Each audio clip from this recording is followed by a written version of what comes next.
Okay, so here's another one of those games in Game 3 with the Golden State Cleveland game that was a controlled outcome from the very beginning. Okay, and this is how they set these games up once again. All right, I'm going to show you this in a minute. I just want to say I was going to make a video on the Houston Rockets Golden State, but it just got too late, and this stuff is just getting real repetitive now. So I'm getting ready for football season and the rest of the baseball season, the second half of the season. But in that Houston Rockets Golden State Game 7, it was pretty much the same exact thing as Game 6. Okay, they controlled the first half.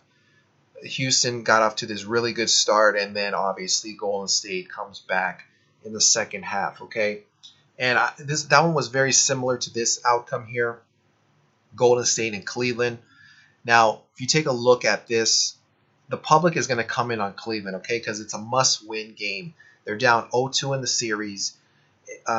It would be a perfect opportunity to take Cleveland in this series, in this game, because of the fact that people don't expect them to go down 0-3. It's a must-win, okay. They're gonna expect them to cover this game, okay. So this line right here, we're gonna get public action on Cleveland. So this line went down from 5 to 3, even 3 here, 3.5. All right, as you see, we got Cavaliers with 62% of the tickets on them.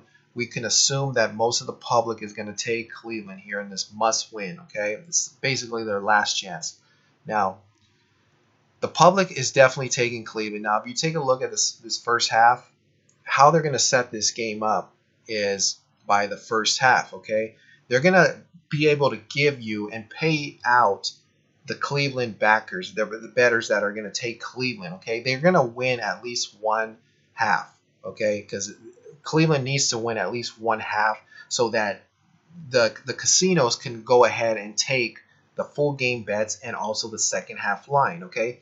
So if you take a look at this, you can always tell by what they're doing if they're shading the line toward a certain area. Like, for instance, the first half line on this Golden State game was 3.5, 4-ish, right? The first half line should have been around 2, even 1.5. And look what they make this line. They make it half. They make it a pick 'em, and they even have Golden State or Cleveland as the favorite, okay, minus half. So by looking at that, you know that they're getting tons of action on Cleveland here, okay? A lot of action is coming on Cleveland. The line should not be nowhere near what you see here. They're shading it all the way toward Cleveland. Okay, so they end up giving free public money away here. Okay, they give public money to Cleveland, and they're up by 6 at halftime. Durant makes a 3 to make it a 6-point game. Very, very comfortable area to be in for the casinos because they can make this line 5 in the second half. That would be for a straight up win for Cleveland, right?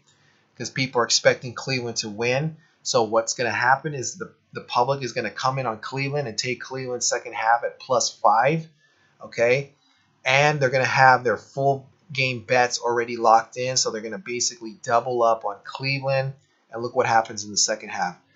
Golden State obviously outscores them in the third quarter and in the fourth quarter. Golden State ends up covering the game and the second half, okay? Because the line, if you look at the second half line, it was 5. As you see here, -5. So you see how these games are perfectly set up and correlated and made so that people, the public, can bet a certain way, okay? The casinos are willing to give up a side if they know that people are going to double up and bet that same team again. They're willing to give up some money if they're going to get back the money later on, and that's how they set up these games. That is how these games are controlled, and you can tell by the first half lines, okay? The way they shade the first half lines, you can always tell what they're trying to do. You can always see the bigger picture of what they're visioning throughout the whole entire game, okay? You can always almost picture what they're trying and what they're setting up in the game, okay? So that is basically it for this video. And I just wanted to show you this line here, 5 to 3.5. This was a big movement and obvious because of the fact that they're down 0-2. Cavaliers need a win. Now they're down 0-3. Okay, all the public was betting on Cavaliers here, and the casinos made a ton of money.